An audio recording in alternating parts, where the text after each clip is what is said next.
Can you think of a time when something tragic happened and you had people coming to you and empathizing, showing how bad they felt for you? It's as if humans are trying to escape bad experiences at all costs. And whenever something bad happens to one of them, they somehow get scared for themselves and project that fear in the condolences they give to the victim. This fear is sometimes so strong that people live to avoid pain more than they live to gain pleasure and happiness. They forget the true meaning and purpose of life and waste their whole lives stuck in reactive states, anxious and stressed. I'm personally against this mindset. Why don't we cherish and celebrate traumatic life events as much as we cherish joyful life events? Let us be brave and fierce to make mistakes, because if we don't make mistakes, then mistakes will make us. If we don't fail in life, then life will fail us. Let me share a story with you to illustrate my point. 2 years ago, I was in the United States with a work and travel program. It was my 4th summer in Martha's Vineyard, this time with a lot more experience and lucrative jobs. I was working as a bartender and a server in 2 different restaurants, 14 hours a day, 7 days a week. Despite the fatigue, work was great and fun even greater. I also got a car so I could commute more easily since I was living far from town. I was finally having a blast on the island, making the most out of every moment.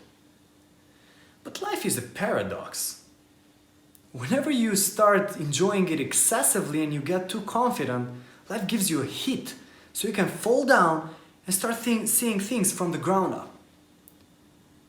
And as you can imagine, that's what happened to me. The morning of July 27, 2019, I got into a terrible car accident.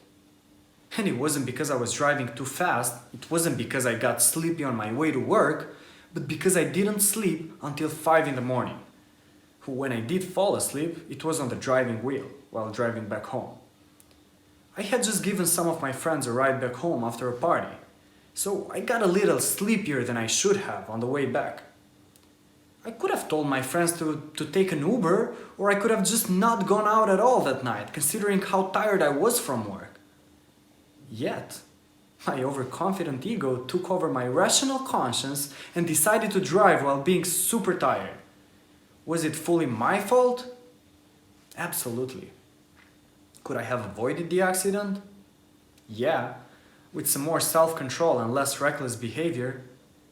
But what was done could not be reversed. I had to learn my lesson the hard way. The crash was bad. I woke up in the car right after it happened and I was shocked. It seemed like a nightmare, but the pain was real and the smoke was real. I could touch the deformed car. I somehow made my way to the back of the car, and then I realized that my leg was broken. Strangely, the first thought that came to me was how I wouldn't be able to work anymore and make the money I had promised myself I would make. I even destroyed my first car ever, all because of an irresponsible decision. All my plans were ruined. My life was wrecked. At least I was alive. It took one split second to transform my whole life and make me a new person. And honestly, I think I deserved it. Don't get me wrong, this is not me being depressive or throwing self-blame, but rather it is constructive self-acceptance. In retrospect, when I think about the accident, it was the best thing that could ever happen to me. It was a gift in disguise. But I deserved it because I had asked for it. I mean, I didn't consciously ask for a car accident or for my summer plans to be ruined.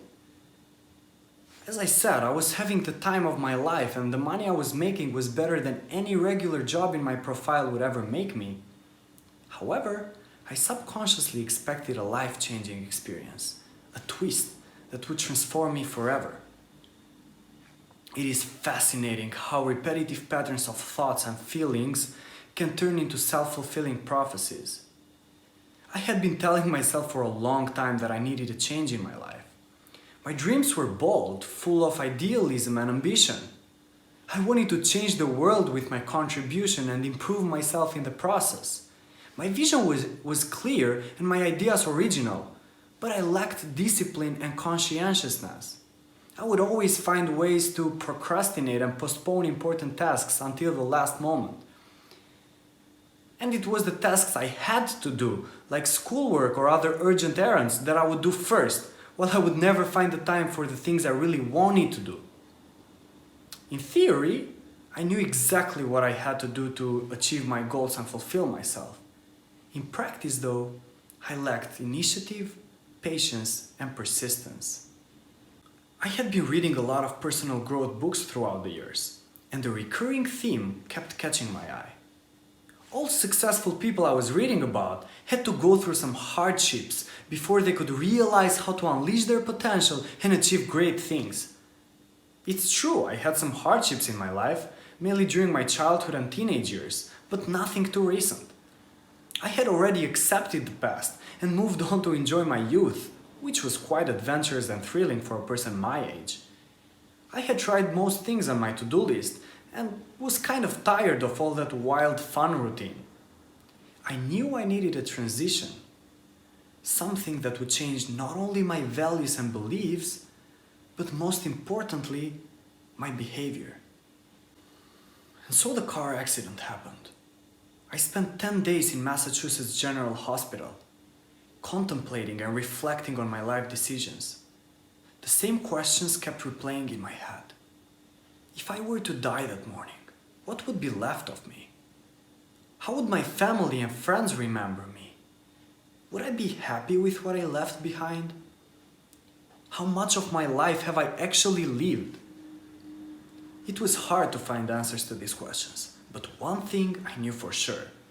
That was not the life I wanted to live. It was not how I wanted to be remembered. I had so much more to offer the world. So much untapped potential and unelaborated ideas. And that was my wake-up call. When my friends came to visit me, they were very worried.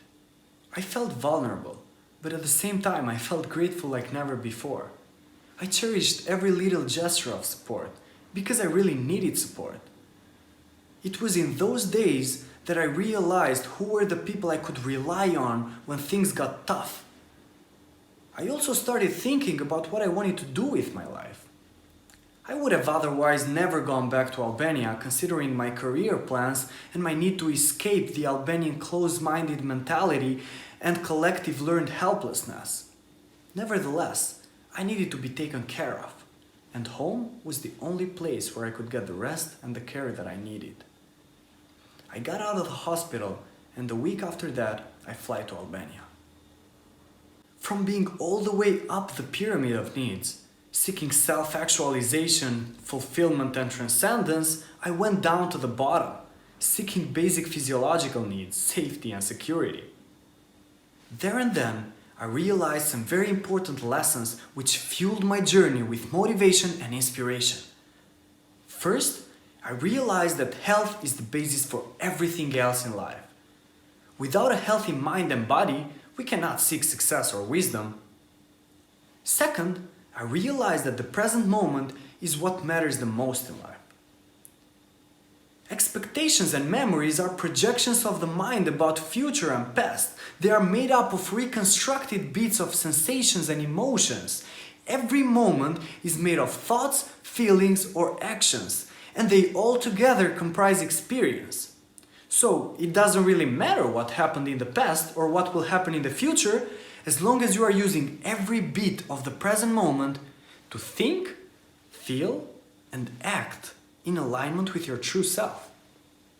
Third, I realized that going back to Albania was not that bad after all. I knew the place, the culture, and the people, and it was a country with so many unfulfilled needs, which to me looked like opportunities for growth. My contribution there would have a much higher impact than it would in any other foreign country. Most importantly, I learned that good things in life take time, patience, and a lot of self-control. We often need to delay short-term gratification for long-term gain. I used to be restless. I couldn't stay in one place for too long or do one thing for too long, otherwise I'd get bored. And yet here I was, with a broken leg, chained to a bed, with the inability to carry even some of the most basic tasks like go to the toilet or take a shower. Even when I would go somewhere, it would be with the crutches. People would often give me pitiful looks, as if their feelings of sorrow or sympathy would make me feel better. Meanwhile, I would respond to their looks with a smile, showing them there was nothing to worry about. Accepting this reality and learning to use it to my advantage made one of the most remarkable changes in my life. I started doing all of the things I had promised myself I would do for a long time, but never found the time to. I started reading all of the books I had bought in the past 2 years. I started taking some online courses, working online as a freelancer. I started writing motivational texts and lyrics, also things that I had promised myself for a long time I would do, but never found the time to. I started singing, playing guitar and meditating regularly, and I was feeling happier than ever before. In 2 months, I had done more for personal growth than in 2 years. I was waking up every morning and following a certain schedule, with at least 4 or 5 activities that I would do daily. I started building a productive routine, and I was following it with discipline. In 6 months, I had read all of the books, finished several online courses, started working on producing my first song, devised a developmental regional project for an NGO and 3 high schools, and also started a tour agency and a marketing agency with some friends of mine. Besides all these, I was constantly getting flooded with new ideas about projects and events and businesses in Albania. This time, I was writing them down and elaborating on them. At some point, I was so involved and motivated in what I was doing that I seriously considered going back to Albania after I graduated. The point is, my life and my plans really changed in those 6 months. I was finally fulfilling my ideal self-image, doing the things that really mattered to me, and building an identity I felt happy with.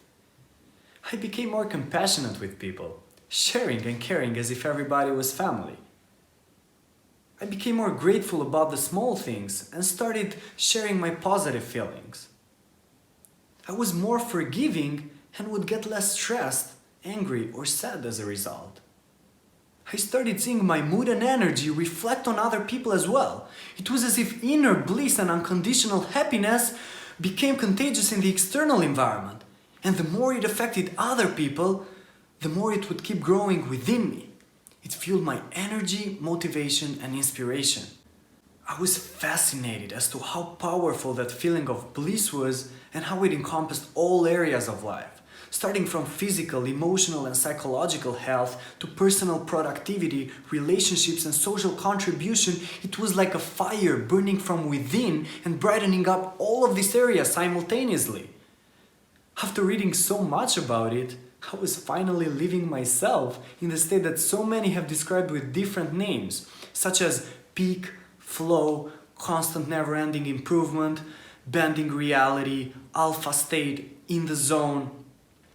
I personally like to call this state unconditional love and longing for life energy. Here, everything stops. Every thought becomes irrelevant, and reality is not that ugly anymore. Because nothing matters more than the feelings of happiness and euphoria you get in the present moment. This was only one of the many traumas I myself, like millions of other people, have gone through.